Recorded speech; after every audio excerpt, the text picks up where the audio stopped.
দুধ, সুজি আর চিনি দিয়ে তৈরি হালুয়া আমরা সবাই খেয়েছি।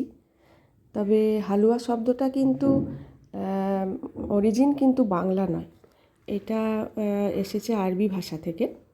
আরবি ভাষায় হালুয়া বা হালবা এই শব্দটার অর্থ হচ্ছে মিষ্টান্ন।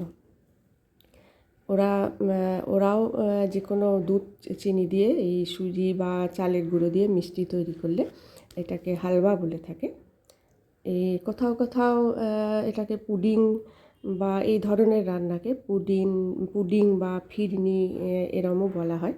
ফিরনি যদিও চাল গুঁড়ি দিয়ে তৈরি, কিন্তু মানে রান্নার প্রণালী বা প্রসেস বলতে গেলে এই হালুয়ার মতোই। যাই হোক, আমি আজকে করেছি সুজি, চিনি আর দুধ দিয়ে অল্প ঘি দিয়ে হালুয়া, যেটার ওপরে আমি একটু কিশমিশ সাজিয়ে দিয়েছি। এটাই আমাদের আজকের ডেজার্ট।